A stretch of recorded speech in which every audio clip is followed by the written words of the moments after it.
If you want to understand the American Revolution, you study the 1770s, right? Right, yeah. You look at the Boston Tea Party, the Declaration of Independence, George Washington crossing the Delaware. It all makes sense. It's the standard timeline. Exactly.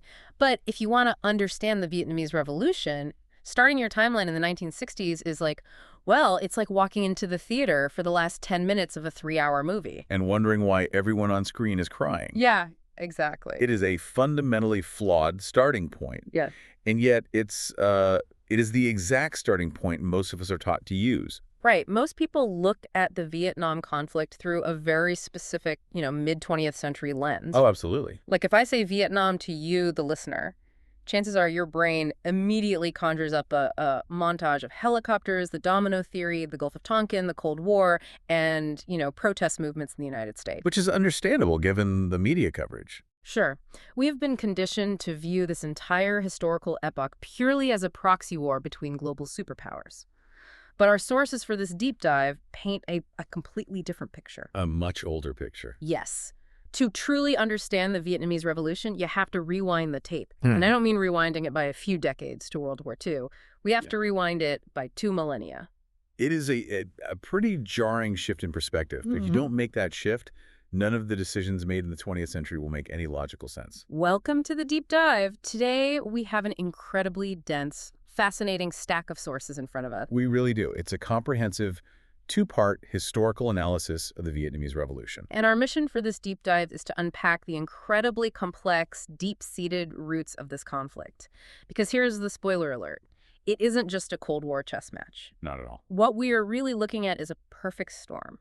It is a collision of ancient anti-colonialism, fierce, unrelenting nationalism, and a truly desperate plea for social and economic justice.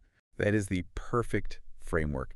And to start unraveling that storm, we have to look at the geography. Right. If you want to understand the events of the 20th century, we have to look at the giant shadow that has been looming over Vietnam's history since its very inception. We have to talk about China. We have to talk about China. Because if you look at a map, Vietnam is nestled right up against the massive, just overwhelming landmass of China. Yeah. And our sources make it abundantly clear that Vietnam's early history is defined by one continuous, centuries-long struggle against Chinese domination. It is the defining feature of their historical DNA. I mean, 2,000 years of it. Exactly. To understand how the Vietnamese view the world, and particularly how they view attempts by outside powers to impose their will or cross their borders, you have to understand this specific legacy. It's basically their origin story.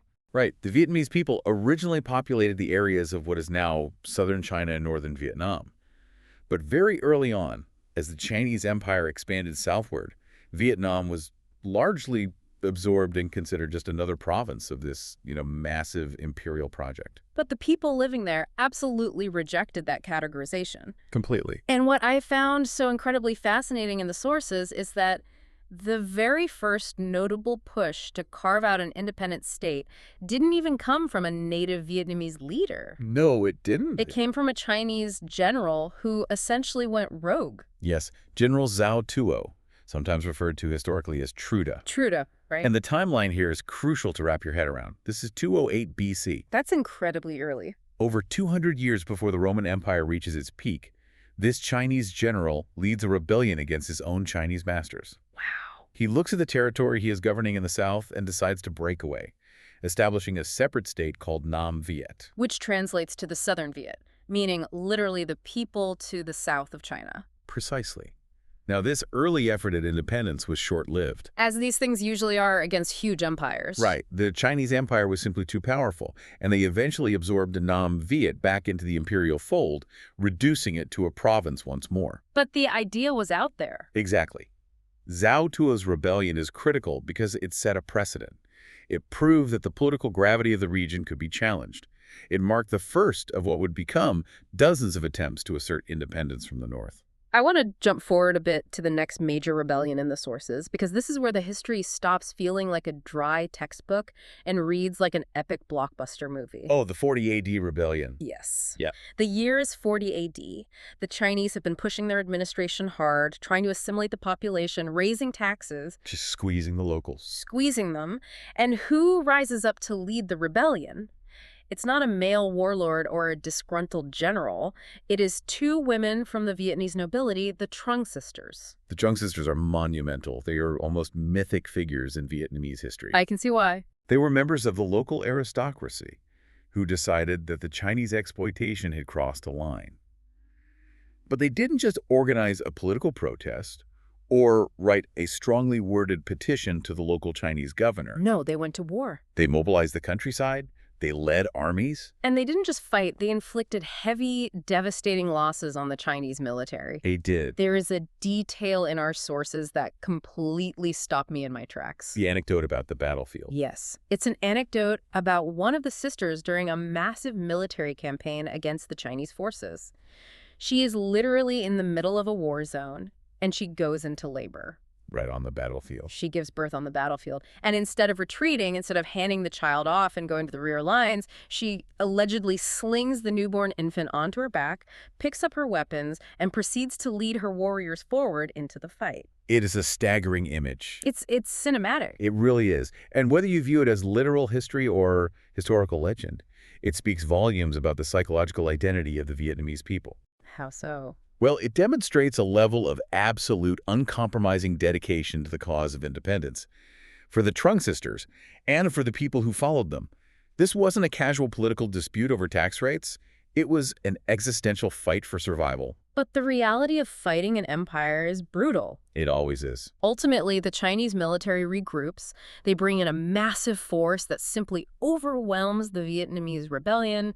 The sisters are defeated. Yeah. But even in defeat, they refuse to yield the narrative. Instead of allowing themselves to be captured, paraded through the streets, and executed by the Chinese, they dictate the terms of their own end. Right. They choose their own fate. They choose to commit suicide by drowning themselves in a river. Which becomes a profound recurring theme in Vietnamese resistance. Really? Oh, absolutely. You see this exact same ethos replicated in 248 AD with another woman, Chiao. The sources called her the Joan of Arc of Vietnam, right? Frequently, yes. Here is another young woman who raises an army, convinced that her people deserve an independent dynasty. And she rode an elephant into battle. She rides into battle on an elephant, fighting fiercely against the Chinese occupation. And much like the Trung sisters, when the sheer numbers of the Chinese military finally crush her forces, she chooses to sacrifice her life. She commits suicide rather than submitting to foreign control. Wow. So if you are a listener trying to understand the mindset of the Vietnamese peasant in the 1960s, you have to realize that they are raised on these stories. This is their cultural bedrock. They have this tradition forming very early on, this intense, almost sacred duty to struggle against foreign domination, even when the odds are completely insurmountable. And the invaders just keep coming. Right. The sources mention Kublai Khan, one of the most terrifying, successful conquerors in human history, launching 3 separate, massive invasions into Vietnam involving hundreds of thousands of troops. And all 3 of Kublai Khan's invasions, which were launched in the 13th century, are repulsed and defeated by the Vietnamese. I really need that to sink in for a second. Defeating the Mongol Empire under Kublai Khan 3 times is not a small footnote in history. No, it's an incredible military feat. It requires a staggering level of military ingenuity and societal resilience. It really does. But the dynamic really shifts, or at least the intensity of the friction changes, when we get to the Ming Dynasty in the 1400s. Okay, what happens then? Well, the Ming Dynasty decides that standard military conquest and demanding taxes isn't enough to secure their southern border. They want more control. Exactly. They look at the constant rebellions and conclude that the problem is the Vietnamese identity itself. They decide they want to make Vietnam a true, fully integrated Chinese province. And to accomplish that, they engage in a brutal, systemic campaign of cultural erasure. They didn't just want to control the land. They wanted to eliminate the concept of Vietnam entirely. Exactly. The Ming Dynasty attempts to ban traditional Vietnamese dress. Wow. They ban the teaching of the Vietnamese language, decreeing that all official instruction and communication had to be in Chinese. That's a huge step. They confiscate and destroy Vietnamese literature and historical records. They even attempt to eliminate the worship of local Vietnamese gods, forcing the population to adopt Chinese religious practices. So they're going after the very soul of the culture. The goal was total assimilation. imposing Chinese culture, mandating a common language, and forcing a unified bureaucracy, much like they had successfully done with various distinct groups within the main borders of China. Let's pause on that mechanism of cultural erasure because the psychological legacy of that is immense. It's devastating. When an outside power comes into your community and says, you cannot speak the words your ancestors spoke, you cannot wear the clothes of your people, and you cannot pray to your gods, that goes so far beyond who collects the taxes or where the border is drawn. Right, it's an existential threat. That is an aggressive, targeted attack on the soul of a people. And if we look at the historical cause and effect, when you apply that specific kind of cultural pressure to a population that already has a 1,000-year-old tradition of resisting foreign empires... You don't break them. No, you radicalize them. The Ming's efforts to erase Vietnamese identity deeply antagonized the population across all class lines. It sparked a fury that led to yet another massive unified rebellion. Led by a man named Le Loi in 1426. Correct. Le Loi was a wealthy landowner, and he was able to capitalize on this deep-seated, simmering hatred of the Chinese cultural suppression. So he brings everyone together. He rallies the people and styles himself the Prince of Pacification. I love that title, Prince of Pacification. But I have a question about it. Sure. Usually when an empire calls someone a pacifier, it means they are putting down a rebellion. How is Le Loi using it here? He is flipping the script entirely. Okay. His underlying logic was that the Chinese presence was the source of all chaos and violence. Therefore, true pacification in Vietnam could only be achieved by violently and entirely eliminating Chinese control. That's a brilliant framing. It is. He wages a 10-year guerrilla war against the Ming forces. And he succeeds. 10 years of guerrilla warfare in the 1400s. Yes. He drives the Chinese out, establishes the independent dynasty, and secures an extended period of independence that finally allows Vietnam to grow and solidify its own internal systems. Okay, here's where the geopolitical strategy gets really interesting to me. Yeah. They secure this independence, they kick the Ming dynasty out, but geography hasn't changed. The map is still the map. They are still right next door to China. The massive, overwhelmingly powerful Chinese empire is still looming over them. So how do they navigate that reality without triggering a fourth, fifth, or sixth invasion? It requires some very delicate diplomacy. The sources detail this fascinating psychological and political compromise. The Vietnamese emperors began styling themselves as the Little Dragon Emperors. In direct deference to the emperors of China, who were universally acknowledged as the Big Dragon Emperor. Right. But wait, I'm struggling with this. If you just fought a 10-year guerrilla war to secure your independence from China, why would you immediately turn around and adopt a title that explicitly subserviates you to them? It seems contradictory. Isn't that just accepting subjugation again? It looks like subjugation on paper, but in practice, it is a masterclass in pragmatic statecraft. Okay, explain that. It's the establishment of a tributary-state relationship. Vietnam agrees to pay tribute to China, sending wealth, gifts, and diplomatic missions to Beijing. Basically paying them off. Yes, they publicly acknowledge China's superior size, military might, and cultural advancement. And let's be clear, China was one of the most administratively and technologically advanced societies in the world at this time. Right, they had the systems figured out. The Vietnamese even heavily emulated the Chinese Mandarin system. Okay, let's unpack that. What exactly is the Mandarin system, and how does adopting it help the Vietnamese? The Mandarin system meant that your status in the government bureaucracy wasn't purely based on who your father was, like in European feudalism. Okay, so not just hereditary lords. Exactly. It was heavily based on merit, specifically your ability to pass unimaginably difficult civil service exams. What were they tested on? They focused on classical Confucian philosophy, literature, and administrative law. By adopting this, the Vietnamese emperors created a highly educated, unified administrative body to run their own country efficiently. That makes sense. So they adopted the Chinese systems that worked. But, and this is the crucial distinction, they insisted on running those systems themselves. Ah, so it's a compromise. The Vietnamese emperor says to China, okay, we respect your power. You are the big dragon. We will pay you tribute so you can save face globally. We will even use your governmental operating system because it's highly efficient. Right. But we are the little dragon, and inside our own borders, we are sovereign. You do not dictate our internal affairs. Exactly. It's a calculated diplomatic shield. They gave China the prestige of regional dominance in exchange for actual on-the-ground autonomy. So the emperor is sitting on this little dragon throne, managing this highly delicate diplomatic balance with China. Very delicate. But as you dig deeper into the sources, you start to realize that the real power, the true foundation of Vietnamese society, wasn't actually located in the emperor's palace in the capital. Not at all. It was hiding out in the countryside. It was rooted in the bamboo village. This is perhaps the single most crucial concept to grasp if we're going to understand the 20th century revolution. Let's get into it. We have to examine the granular social fabric of early Vietnam, specifically the mechanics of the peasant village. Because while China and Vietnam were both predominantly peasant societies, meaning over 90% of the population were rural farmers working the land, Right. the actual status and power of the Vietnamese peasant was vastly different from their Chinese counterpart.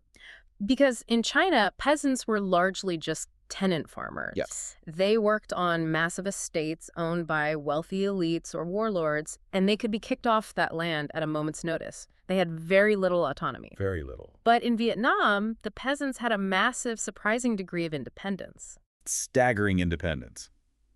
A traditional Vietnamese village was an extremely strong, cohesive social, economic, and political unit. Like a mini-state. Exactly. It was surrounded by a thick hedge of bamboo, literally and metaphorically walling it off from outside interference. It wasn't just a random cluster of farming huts. It was this self-governing entity. Run by who? Villages were ruled by a council of elders. These were older, respected members of the community who debated local issues, settled disputes, and governed by consensus, not by royal decree from the capital. And crucially, the land wasn't all owned by some distant aristocratic lord. Right. The villages held large tracts of communal land, they shared resources, they managed irrigation collectively, they provided for the poorest members of their village. It was an incredible safety net. But it's not just a clever economic setup, right? Our sources emphasize that this connection to the village was deeply, deeply spiritual. Profoundly so. The village was the absolute center of a person's universe. The Vietnamese practiced a syncretic blend of beliefs, meaning they combined elements of Buddhism, Confucianism, and Taoism with deep-rooted animism and ancestor worship. What does that look like in practice for a peasant? It meant that they believed the spirits of their deceased ancestors literally physically resided within the boundaries of the village, Oh, wow. specifically in the soil and the communal shrines. Furthermore, the village had its own unique guiding spirit or patron deity that protected the community. So it's very tied to the physical location. Absolutely. To leave the village wasn't just moving to a new town. It was abandoning your ancestors and stepping outside the protection of your gods. Let me ask you, the listener, to put yourself in this mindset. Think about how closely tied you might be to your hometown. You might have fond memories. Maybe your parents still live there. Sure. Now imagine that your hometown holds the literal active spirits of your great-grandparents. Imagine that it feeds your family through a system of communal farming that you and your neighbors directly control. It's a powerful connection. And imagine that it is mostly left alone by the federal government.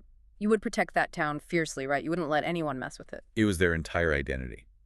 And this intense local cohesion created a very specific triadic relationship of power in Vietnam. The triad. Okay, who is in it? You had the emperor, the landowners, and the peasants.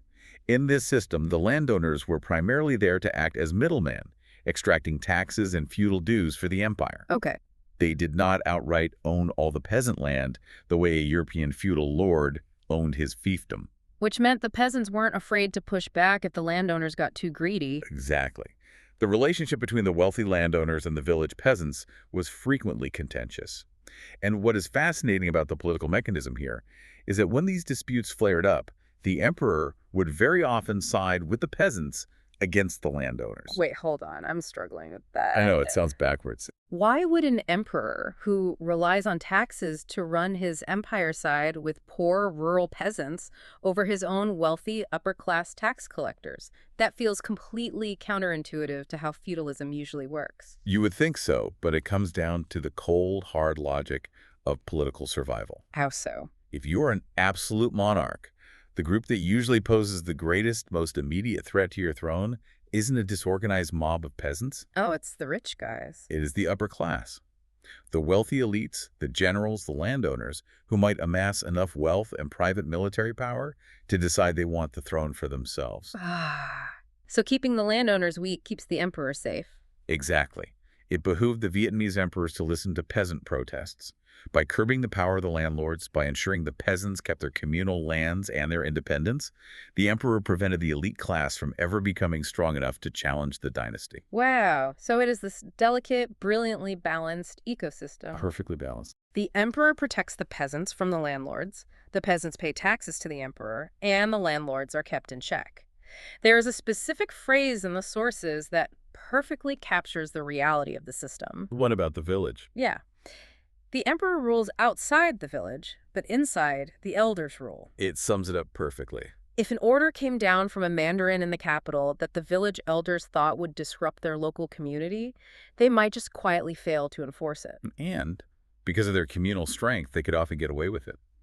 This system, the fiercely independent, spiritually anchored bamboo village, survived for centuries. Hundreds and hundreds of years. It weathered dynastic collapses, it weathered internal civil wars, and it weathered the repeated Chinese invasions. But it was about to face a completely different kind of threat because visitors from the West were arriving on the coastline. Yes. And they were about to completely shatter this delicate ecosystem. The arrival of the West in Vietnam begins very slowly.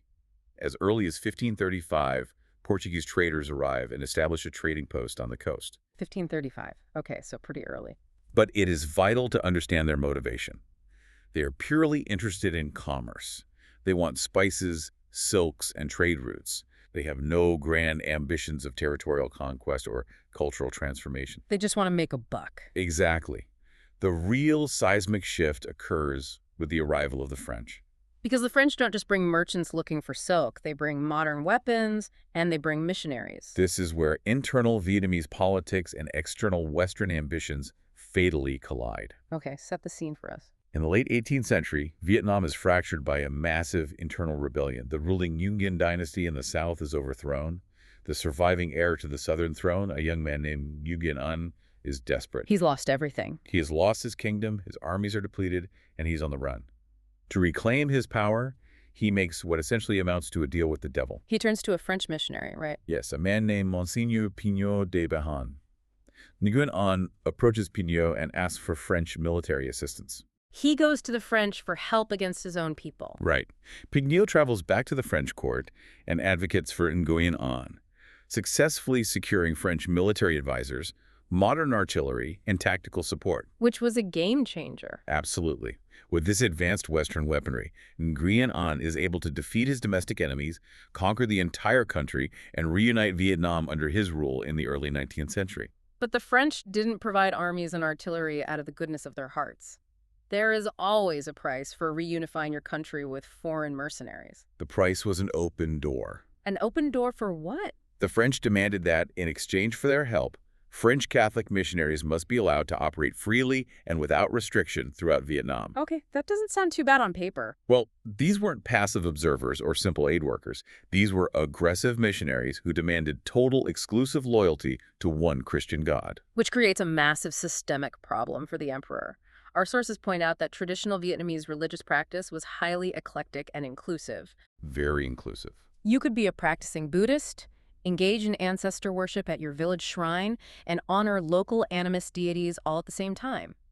Adding one more god to the pantheon wasn't a big deal to the average peasant. Right, they'd just add Jesus to the shrine and move on. Exactly. But the French missionaries said, no, you don't understand. It's our God exclusively. The other 12 have to go. You cannot worship your ancestors. And if we examine the political mechanism of that demand, it is a direct existential threat to the emperor's authority. How so? In the Vietnamese system, drawing heavily from Confucianism, the legitimacy of the emperor was based on the mandate of heaven. The traditional religious practices reinforced the idea that the emperor was the divine link between the heavens and the earth. Oh. So when a missionary tells a peasant, the emperor's gods are false, and your ultimate loyalty belongs to the Pope in Rome. Exactly. The Christian missionaries had absolutely no interest in supporting the divine mandate of a non-Christian ruler. Their demand for ultimate loyalty to their god fundamentally superseded the peasants' loyalty to the state. So Nguyen, who is now the emperor, realizes he has led a Trojan horse into his country. A huge one. His successors realize it too. Tensions rapidly escalate. Later emperors start cracking down, issuing decrees to arrest or deport the missionaries, seeing them as political agitators. And the French government responds. Looking to expand its imperial footprint in Asia, they use these crackdowns as an excuse. They claim they have a moral obligation to protect their missionaries, and they send in naval expeditions to, quote-unquote, punish the Vietnamese. It becomes this escalating cycle of violence and reprisal. Which eventually culminates in a massive shift in French strategy under Emperor Napoleon III. In the 1860s. In 1861, to be exact, the French abandoned the pretext of merely protecting missionaries. They sent a large, well-equipped expeditionary force to seize and occupy Saigon, the major port city in the south. So it's a full-on invasion. This marks the beginning of a full-scale military takeover. Despite fierce, sustained guerrilla resistance from the Vietnamese, who utilized the hit-and-run tactics they had honed for centuries against the Chinese, They fought back hard. they did, but the sheer technological superiority of the French military eventually wins out. By the 1880s, the entirety of Vietnam is fully subordinated and administered as a French colony. And once the French have the keys to the country, they don't just set up a new government building and start collecting the old taxes. Not at all. They fundamentally restructure reality for the Vietnamese peasant. This brings us to what I can only describe as the economic strip mining of Vietnam. To understand what happens next, you have to understand the core financial logic of 19th century imperialists. Okay, let's look at the spreadsheet. Establishing and maintaining colonies is incredibly expensive. You have to pay for the military occupation, the colonial administrators, the infrastructure, the policing. It's a massive overhead. Exactly. The French government back in Paris wasn't interested in maintaining a money pit in Southeast Asia for prestige alone. They demanded that Vietnam be made profitable. The colony had to pay for itself and send dividends back to the metropole. This is where it gets really devastating. The French looked at the traditional Vietnamese economy, which, as we discussed, was based on thousands of independent peasant villages growing rice, primarily for their own local subsistence. And they decided it was grossly inefficient. They decided to transform Vietnam into a massive export economy. Specifically, they wanted to export vast quantities of rice and later rubber to the global market. But there is a logistical problem. A huge one. You cannot run a massive, highly profitable export economy if the arable land is held communally by thousands of independent peasant villages who only grow what they need. Right. You need large, consolidated commercial agricultural estates. Yes. So what do the French do? How do you take land away from a village that has held it for 1,000 years? You literally rewrite the laws of the land. So the French introduced a Western legal concept of private property rights and land registries that was entirely foreign to the Vietnamese peasantry. It made no sense to them. They create new legal frameworks that allow wealthy individuals, which included urban merchants, former Vietnamese mandarins who collaborated with the French, and French corporations, to just purchase vast tracts of land in the countryside. And they made it worse with taxes. They demanded taxes be paid in cash rather than in kind, forcing peasants into debt. And when the peasants defaulted, their communal lands were seized and auctioned off. They legally liquidated the ancestral lands. This systemic theft was particularly devastating in the southern half of Vietnam. Why the South? The geography of the South, specifically the Mekong Delta, consists of large, flat, fertile plains.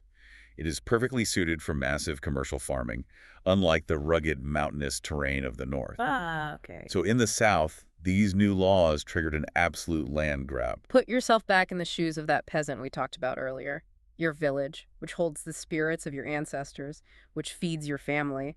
A foreign power just passed a law in a language you don't speak, allowing a wealthy French corporation to buy the legal deed to your entire town. It's incomprehensible. The communal lands are gone. And almost overnight, the peasants who owned and worked that land are turned into destitute tenant farmers trapped in a cycle of debt, working for pennies on the very dirt their grandfathers owned communally. That is precisely the mechanism of exploitation that occurred. The statistics are staggering. By the 1920s and 30s, over half of the entire peasant population in Vietnam people who previously had reliable access to communal land were entirely landless. Over half the They were populace. reduced to sharecroppers or wage laborers. And the conditions for those laborers, particularly those who ended up on the massive French-owned rubber plantations, were a nightmare. Absolute horror. The sources describe them living in squalid, warehouse-like barracks, enduring atrocious treatment, malnutrition, and rampant disease under the brutal supervision of plantation managers. It was forced labor in all but name. It was a ruthlessly efficient system designed entirely to extract maximum wealth from the soil and the people. And the extraction didn't stop at just stealing the land. In the 1890s, the French sent a new governor-general to Vietnam, a man named Paul Doumer. Who, ironically, was a prominent French socialist back in Europe. An irony that completely evaporates when you examine his colonial policies. Absolutely. Doumer's explicit mandate from Paris was to make the colony run at a massive profit. To do this, he institutes a corvée labor system. Right. What is corvée labor exactly? It is essentially a mass drafting of peasants. The colonial government required peasants to provide a certain number of days of unpaid physical labor to the state every year. So, slavery with a schedule. Basically, yes. Yeah. They used this forced labor to build the public works projects, the canals, the roads, the railroads, that the French needed to efficiently transport their exported rice and rubber to the ports. So if someone argues, well, the French built infrastructure. The reality is they forced the Vietnamese to build infrastructure designed solely to extract Vietnamese resources. Precisely. But Dahmer's most infamous and devastating policy was the creation of a strict state monopoly on salt. Yes. Okay, let's unpack this salt monopoly, because to modern ears, a tax on salt sounds annoying, but maybe not world-ending. We just buy a shaker at the grocery store for $1. Right. But in a peasant subsistence economy, in a tropical climate in the 19th century, salt isn't a table condiment. Salt is a literal matter of life and death. Yeah. In an era before refrigeration, in a hot, humid climate, salt was the absolute primary means of preserving food. Especially fish, right. Specifically, yes, it was used to preserve fish in the form of fish sauce or nuoc mam, which was a vital daily source of protein and calories for the peasantry. Right, so Dahmer decides the state will take total control over the production and sale of all salt in the colony to maximize tax revenue. That terrible idea. But the state is inefficient. They create artificial shortages to drive up the price, and what is the immediate real-world result? The peasants can't afford or can't access the volume of salt they need. Their fish rots. Their primary source of protein disappears. A policy designed purely for spreadsheet profit creation placed the entire rural population at acute risk of malnutrition and starvation. Just for a bit more tax revenue. They put a paywall on the very mineral required for human survival. It is staggering arrogance. The French completely shattered the foundation of the bamboo village. They took away the land, they took away the political independence of the elders, and they literally took the food out of their mouths. The level of massive, deep-seated resentment this created in the countryside cannot be overstated. You have millions of peasants who have lost absolutely everything, living in desperation. It's a powder keg. It really is. But they weren't the only demographic enraged by the French colonial system. The French had also, completely inadvertently, created another incredibly volatile group. There's a group that's that. A frustrated, highly educated middle class. Which brings us to a fascinating paradox. The education trap. Yes. You would think that a ruthless colonial power would want to keep the local population completely uneducated to prevent them from reading about things like human rights and organizing rebellions. You would think so. But as we established, colonies are expensive.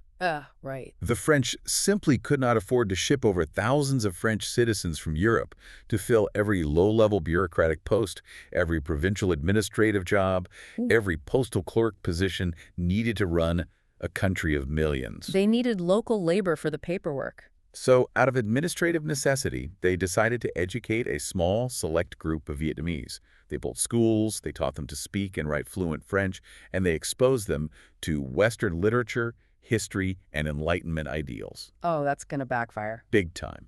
Some of the absolute brightest students were even given scholarships and sent to Paris to study at prestigious institutions like the Sorbonne. Put yourself in the shoes of one of those students. Imagine you get into the Sorbonne. You study law, medicine, political philosophy. You read Rousseau and Voltaire. You are brilliant. You're at the top of the world. You graduate at the top of your class, and you return to your home country in Vietnam, ready to be a professional, ready to lead your society into the modern age. And what actually happens when you get off the boat? you hit a brick wall. An impenetrable glass ceiling.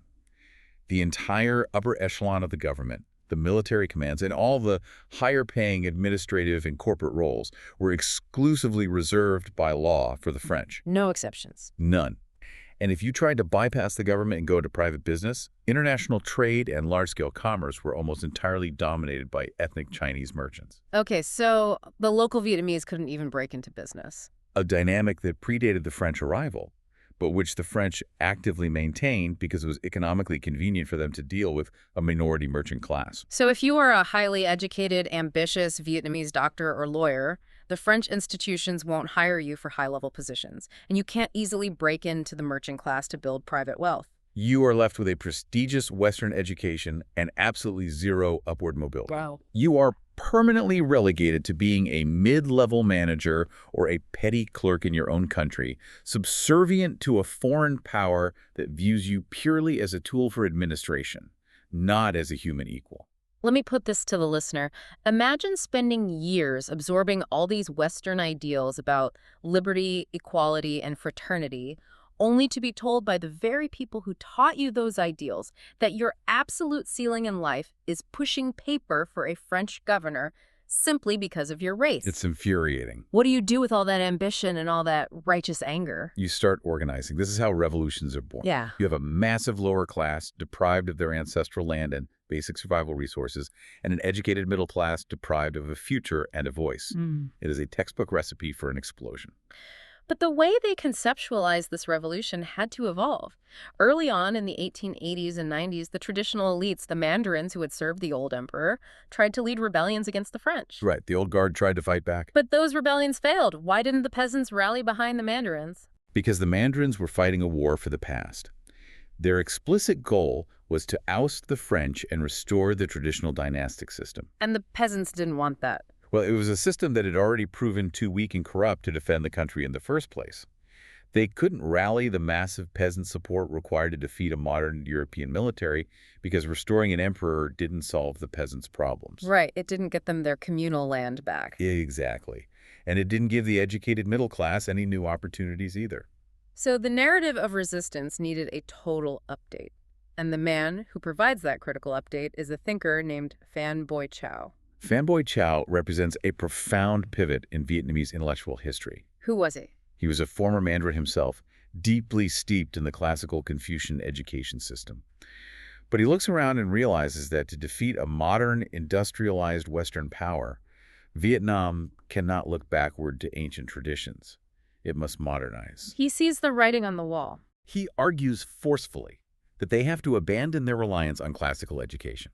They need to embrace Western technology, Western science, and, most importantly, the concept of a modern secular nation-state. He literally creates an underground group called the Modernization Society, which was a somewhat bland, bureaucratic cover name for an organization whose ultimate goal was armed, violent rebellion against the French state. And he looked for outside help, right? Yes, he sought alliances outside of Vietnam, specifically looking to Chinese nationalists like Sun Yat-sen, who had similar revolutionary goals of modernizing China and throwing off foreign imperial influence. So the overarching goal shifts from let's put the emperor back on the throne to let's build a modern, independent Vietnamese nation. Exactly. And to answer my own earlier question about what you do with all that middle-class anger and ambition, the answer comes in the form of a young man whose father was actually a low-level provincial administrator who had met with Fanboy Chiao. Ah, yes. This young man would take that localized anger, that frustrated ambition, and he would take it global. We are, of course,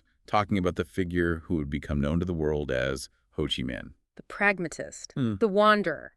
He was born in Nguyen Sinh Cung, later known as Nguyen Tat Thanh, and eventually he adopts the pseudonym Ho Chi Minh. Right. To understand the trajectory of the Vietnamese Revolution, you have to understand the evolution of this one man's mind. Because he doesn't just sit in a cafe in Vietnam reading political theory. In 1911, he leaves the country. He becomes a true global citizen. His early biography reads almost like an adventure novel. Really? Yeah, he signs onto a French commercial steamship as a kitchen hand. He travels across the Pacific. He works as a chef's helper in New York City and a baker in Boston. He was in America. Yes, he observes American democracy and American racism firsthand. He sails to Africa and Europe before eventually settling in Paris, where he embeds himself in the large community of Vietnamese exiles living there. He's washing dishes in America, he's absorbing Western culture, he's seeing the vast inequalities of the world. And in Paris, he starts writing fiery articles for socialist journals. He's finding his voice. But his true defining moment, the moment that shows just how coldly pragmatic he was, happens at the end of World War I. The year is 1919. The Treaty of Versailles. Exactly. The major world powers are meeting at Versailles to draw up the peace treaty. And U.S. President Woodrow Wilson is forcefully championing this grand liberal idea of self-determination. Wilson's famous 14 points. Right. The core idea that distinct peoples have a fundamental right to establish their own nations and choose their own governments. Now, historically, Wilson was primarily thinking about Eastern Europe, breaking up the defeated Austro-Hungarian and Ottoman empires into new states. Sure. He certainly wasn't thinking about dismantling the overseas empires of his victorious British and French allies. But Ho Chi Minh sees an intellectual opening. He does. He essentially says, self-determination, that sounds great. We are a distinct people. We want to determine our own future without the French. And he actually tries to get a face-to-face meeting with Woodrow Wilson at Versailles to plead the case for Vietnamese independence. This action reveals the absolute core of Ho Chi Minh's strategic thinking. How so? He looks at the global geopolitical landscape and asks himself, who is the one major world power capable of standing up to the French that doesn't currently have a vast overseas colonial empire to protect? The United States? The logical answer was the United States. He pragmatically identified the U.S. as the most likely, most powerful potential ally against French colonialism. He went to the Americans first. He literally tried to hand the United States the alliance. Yes. But he never gets anywhere near Wilson. He is completely ignored by the American delegation. And that rejection forces him to look elsewhere for support. He begins heavily reading the works of Vladimir Lenin. Okay, the Soviet connection. And Lenin had a very specific strategic view on global imperialism. Lenin argued that the Soviet Union, which was isolated and surrounded by hostile Western capitalist powers, needed to find allies in the colonized Third World To create a buffer. to weaken the empires.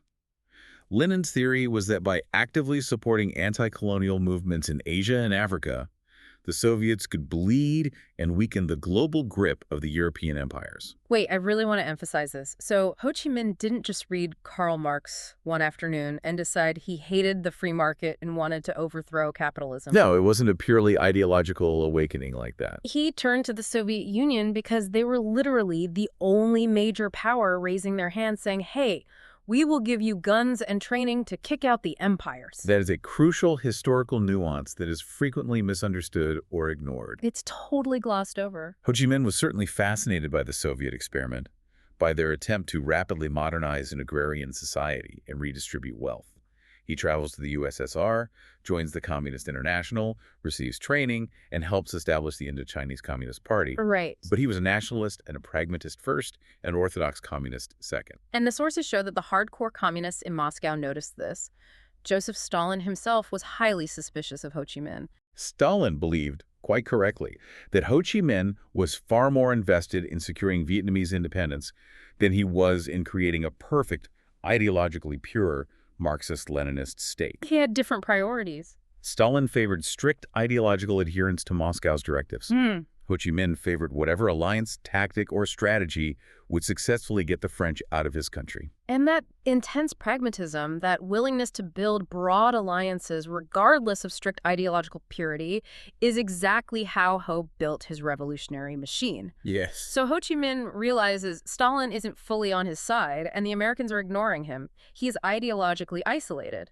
How does a leader with no state, no army, and lukewarm allies actually build a revolution from scratch? He has to go underground. And he is forced underground by sheer necessity.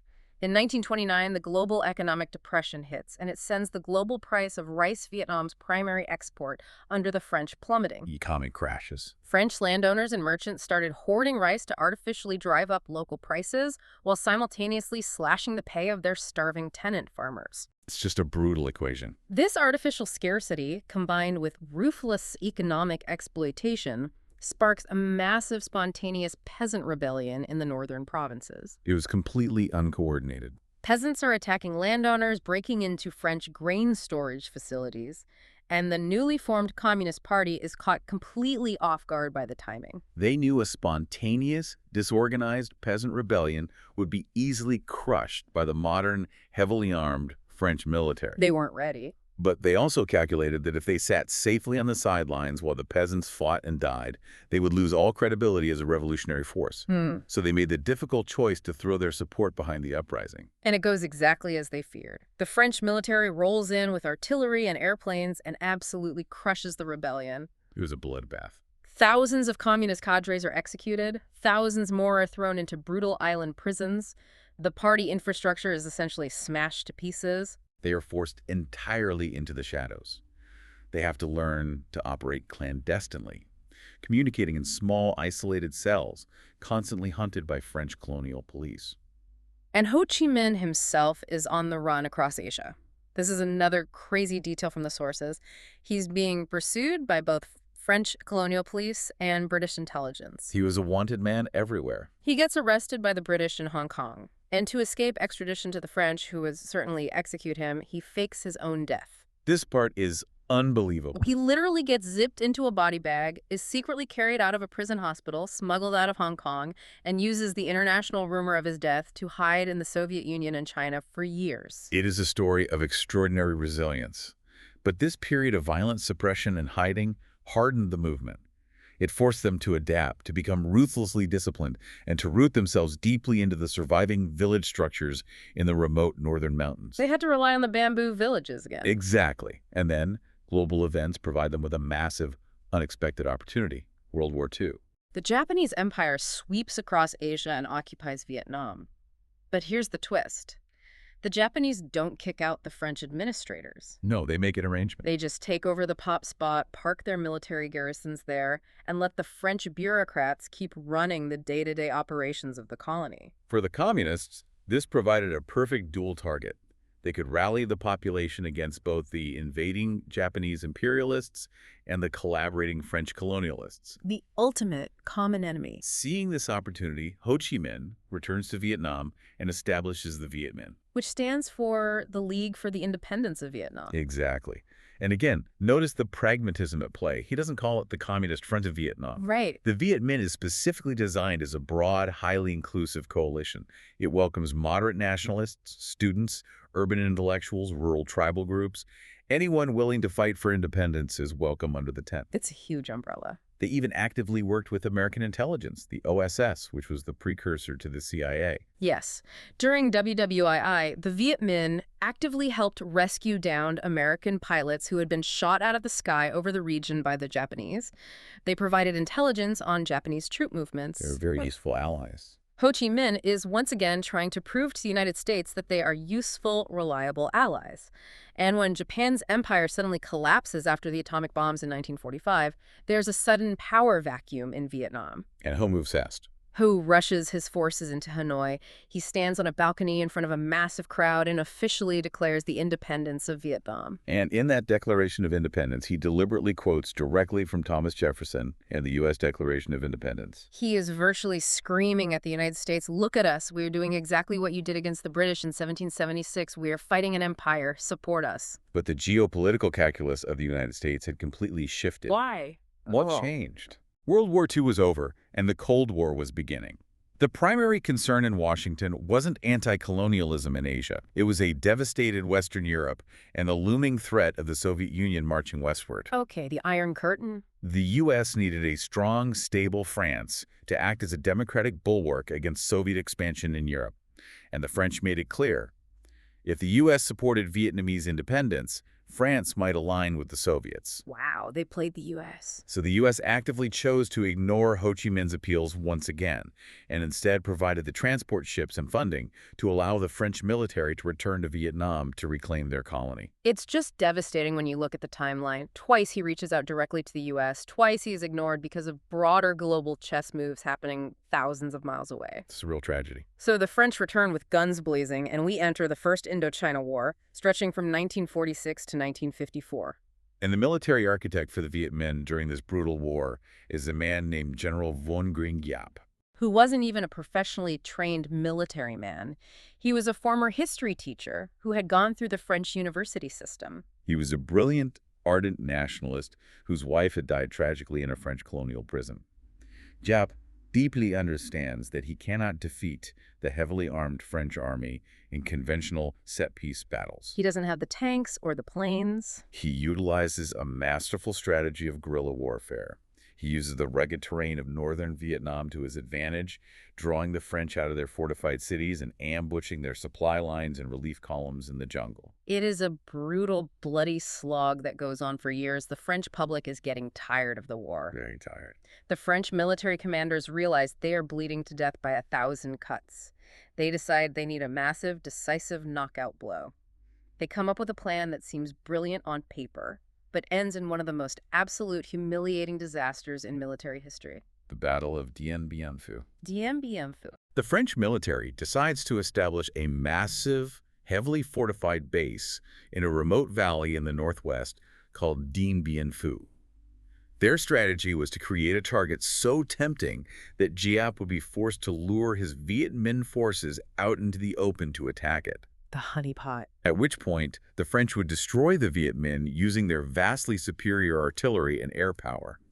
They assumed the base was completely impregnable because it was at the bottom of a valley surrounded by steep, jungle-covered mountains. Right. They believed it was physically impossible for the Viet Minh to bring heavy artillery through that rugged terrain to threaten the base. It's like the French built an impenetrable fortress at the very bottom of a giant bowl, and they completely underestimated the sheer willpower and logistical genius of an army fighting for its homeland. He really did. Because the Viet Minh didn't rely on roads. They disassembled massive, heavy artillery pieces, cannons they had captured or received from the Chinese into individual parts. Piece by piece. And relying on the staggering resilience of the peasantry, they loaded those parts onto reinforced bicycles and literally pushed and dragged those cannons up the muddy sides of the mountains surrounding that bowl by hand. Through the dense jungle, over incredible inclines, through monsoon rains, using sheer, unrelenting human exertion. It's hard to even picture.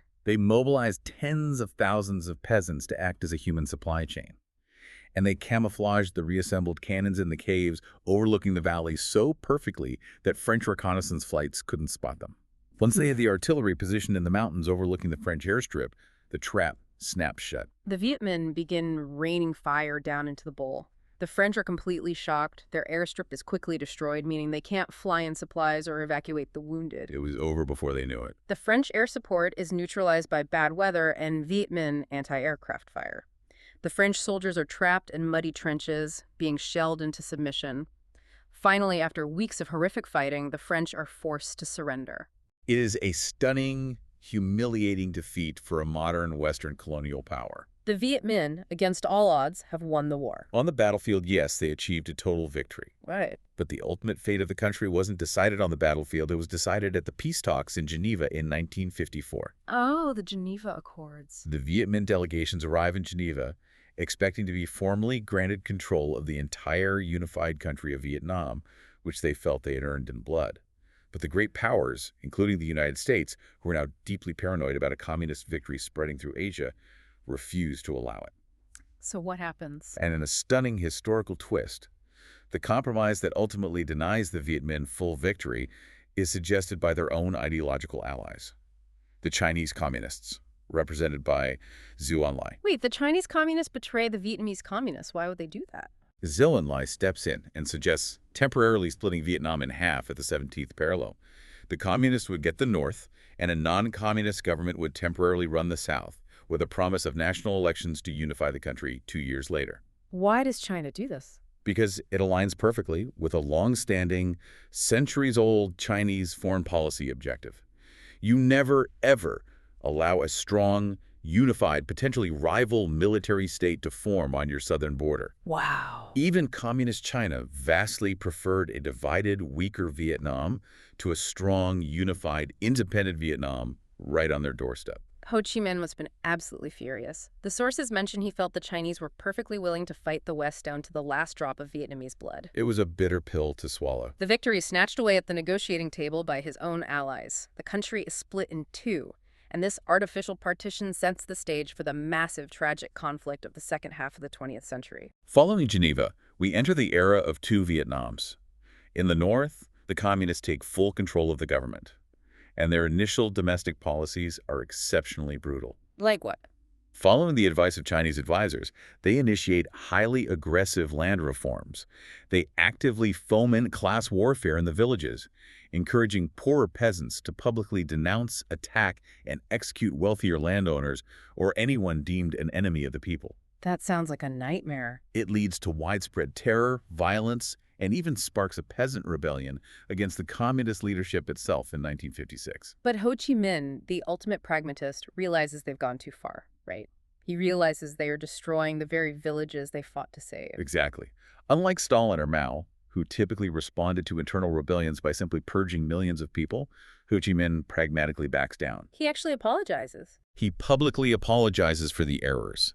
They halt the most radical, violent elements of the land reform, punish some of the overzealous cadres, allow some private landholding to remain alongside state-run cooperatives, and eventually stabilize the North with a semi-socialist model that attempts to respect the traditional dynamics of the village. Meanwhile, in the South, the political situation is going in the exact opposite direction. Completely different. The United States, absolutely determined to stop the spread of communism, steps in to replace the departing French. They establish the Republic of Vietnam and install a leader named Ngo Dinh Diem. Diem is a fascinating and ultimately deeply tragic historical figure. Tell us about him. He had genuine nationalist credentials. He wasn't just a French puppet. He had previously refused offers from both the French colonialists and Ho Chi Minh's communists to join their governments because he disagreed with both of them. So he had his own vision. He had spent time living in a seminary in the United States before being tapped by Washington to lead South Vietnam. But from the moment he takes power, he faces massive, insurmountable structural problems. First of all, he was a devout Catholic. Which is highly significant because Catholics made up only about 10% of the Vietnamese population. The vast majority of the country was Buddhist or practiced traditional syncretic religions. So he's alienated right away. Right out of the gate, his primary base of political support was a small, elite religious minority. And his other main base of political support were the wealthy landowners. These were the exact same people who had benefited from the French corporate buyout we talked about earlier. Exactly. They owned the massive estates in the Mekong Delta, which meant Diem absolutely refused to enact any meaningful sweeping land reform for the poor peasants. While the communists in the north and their underground operatives in the south were constantly promising to take the land from the rich and return it to the peasants, Diem's government was actively deploying the military to protect the landlords and collect back rent from the peasantry. He completely alienated the vast majority of the rural population. He just ignored the main problem. Furthermore, he was deeply authoritarian and paranoid. When 1956 rolled around the year, the Geneva Accords mandated national elections to reunify the country. Diem outright canceled them. Because he knew, and the U.S. intelligence agencies knew, that if a free and fair election was held, Ho Chi Minh would win in an absolute landslide simply based on his reputation as the man who defeated the French. Without a doubt. So Diem resorts to brute force to maintain his grip on power. He arrests tens of thousands of suspected communists, political dissidents, and journalists. And he targets the villages, too. Yes, and in his desperate attempt to secure the rural countryside from communist infiltration, his government implements a policy that is perhaps the most disastrous miscalculation of the entire era. The Strategic Hamlet Program. Listeners, I need you to think back to our discussion about the bamboo village. Remember the ancestral spirits, the communal land, the deeply held belief that your ancestors literally reside in the dirt of your specific village. It was their whole world. To stop the communist guerrillas from mingling with the peasants and getting food and intelligence, Diem's government decides to physically uproot entire peasant communities. It was a terrible idea. They force them out of their ancestral homes at gunpoint, burn their old villages, consolidate them into new artificially constructed camps, and lock them behind mud walls, moats, and barbed wire to, quote-unquote, protect them. It was an act of profound, staggering cultural violence. It completely severed the peasants' spiritual, social, and economic ties to their ancestral lands. It must have felt like a prison. It did. Rather than protecting them from the communists, the strategic hamlets enraged the peasantry. It drove them straight into the arms of the growing insurgency. Yeah. And the North capitalized on this immense anger perfectly. In 1960, they officially backed the creation of the National Liberation Front, or what the West commonly called the Viet Cong. And much like the Viet Minh before it, the National Liberation Front was brilliantly designed as a broad political umbrella. Not just communists. No, it wasn't just hardcore communists. It included anyone who hated Diem's oppressive government. Yes, they used brutal tactics. They used terror, kidnapping, and targeted assassinations against government officials and teachers to destabilize the region. But they also organized. Deeply. Their primary weapon, their most effective long-term strategy, was deep, relentless grassroots political organization. They embedded themselves in the villages, they formed peasant associations, women's groups, and student groups, and they relentlessly hammered home two simple, powerful promises. We will give you back your land, and we will liberate our nation from a corrupt, foreign-backed puppet government. That was the message. And how does the United States respond to this massive, deeply rooted, grassroots political and social insurgency? They treat it as a conventional military problem. When Diem's government starts to collapse, the U.S. decides to bring the American hammer. As the South Vietnamese regime begins to crumble under its own massive unpopularity and the weight of the Viet Cong insurgency, the U.S. steadily escalates its military involvement. Sending in the troops. It starts with advisors, but by 1965, American combat troops are landing on the beaches.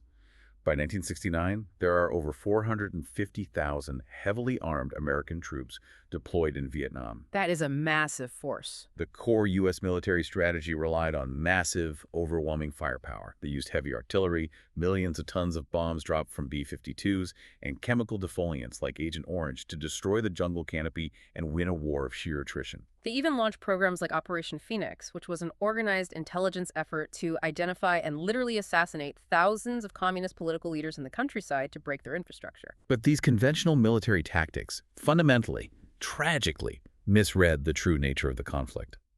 The U.S. was fighting a military war. The communists were fighting a political and social war. And it backfired. The tragic irony of the American strategy wasn't just that it was violent. It was that the specific method of violence perfectly validated the communist narrative. When American jets bombed a village from the sky, it proved to the peasants that the Americans were an untouchable foreign empire, completely disconnected from the Vietnamese soil, exactly like the French. It tapped straight into that 2,000-year-old vein of anti-imperialist nationalism, from the Trung sisters fighting the Chinese, to Loloy, to fighting the French, and now fighting the Americans. It's the same story for them. To the peasant in the village, it is the exact same narrative playing out again. The empire has just changed its flag. And the definitive turning point of this conflict comes in 1968 with the Tet Offensive. What happens then? The communists launch a massive, highly coordinated surprise attack on over 100 cities and strategic military objectives across South Vietnam simultaneously. Did it work? Well, from a purely military standpoint, the Tet Offensive is a catastrophic defeat for the communists. They suffer horrific casualties, their covert infrastructure in the cities is decimated, and they completely fail to trigger the general civilian uprising they had hoped for. But psychologically and politically, it is an absolute masterstroke. It shatters the illusion that had been constantly presented to the American public by their political leaders, the illusion that the war was almost won, that the enemy was weak and on the verge of surrender. Because it was on TV. Exactly. When Americans saw footage of Viet Cong commandos fighting inside the compound of the U.S. Embassy in Saigon, public opinion turned decisively and irreversibly against the conflict. The U.S. realizes they cannot win a war of attrition against a population willing to absorb unlimited casualties for independence. So they started to pull back. They began a policy of Vietnamization, slowly withdrawing American combat troops while trying to massively arm and prop up the South Vietnamese military to fight on their own. But without the massive, overwhelming umbrella of American military firepower, the inherent, foundational weaknesses of the South Vietnamese government become fatal. Because it was never popular. It still lacked broad popular support, it was still riddled with corruption, and it had fundamentally failed to address the peasants' core need for land and social justice. None so fault. The U.S. completely withdraws its combat forces following the Paris Peace Accords in 1973. And after what diplomats called a decent interval, a final, massive conventional military offensive by the North Vietnamese Army in 1975 leads to the rapid, total collapse of the South Vietnamese government. Saigon falls, and the country is finally reunified under communist control. So we have traveled from 208 BC to 1975. A very long journey. What does this all mean? Let's bring this massive historical arc home. The tragedy here, the core friction, is its staggering disconnect in perspective. Completely different realities. The United States policymakers looked at a map and thought they were fighting the monolithic global spread of communism. They saw Vietnam purely as a domino that could not be allowed to fall, lest the entire region succumb to Soviet influence. But for the Vietnamese peasants, actually fighting and dying in the trenches and the jungles. Vietnamese peasants were fighting for their ancestral farms. They were fighting for the right to govern their own villages without foreign interference, a fight they had literally been waging for 2 millennia. It wasn't about Marx. The Vietnamese Revolution was incredibly complex, but at its absolute heart, it was a nationalist revolution fighting against foreign domination, seamlessly merged with a social revolution demanding land for the peasants and opportunity for the middle class. The ideological label of communist was almost secondary to the immediate, visceral, material reality of getting their country back from outsiders. And that is the crucial, enduring relevance of this history for anyone trying to understand global conflicts today. You cannot simply look at the high-level ideologies of the leaders giving speeches in the capitals, or treat a country like a square on a geopolitical chessboard. You have to look at the people. You have to look at the material conditions of the people on the ground. If a population lacks basic resources, if they have been systematically stripped of their land, their traditions, and their dignity, ideology becomes merely the vehicle they use to demand justice. Which brings me all the way back to Ho Chi Minh standing outside the door at the Versailles Peace Conference in 1919. A young man with an incredible intellect who had been washing dishes in Boston, who just wanted a 15-minute meeting with Woodrow Wilson to talk about the American ideal of self-determination. A turning point that never happened. I want to leave you, the listener, with a final thought to mull over. If Woodrow Wilson had taken that meeting, or if the United States had prioritized their own ideals of anti-colonialism over Cold War alliances in 1945 and actually supported Ho's Declaration of Independence, how completely radically different might the entire 20th century have been? It's a huge what if. It makes you wonder, what massive historical shifts, what decades of conflict are we setting in motion right now simply by deciding who we refuse to listen to? It is a profound and highly unsettling question, because history rarely pivots on grand ideological theories drafted in boardrooms. It pivots on the unaddressed grievances of those who are ignored. We started this deep dive talking about a broken historical perspective. Hopefully, after rewinding the tape 2,000 years and tracing these deep roots, that murky landscape is a little bit clearer. I hope so too. The fracture didn't happen in the 1960s. It was centuries deep. Thank you so much for joining us on this deep dive into the sources. We will see you next time.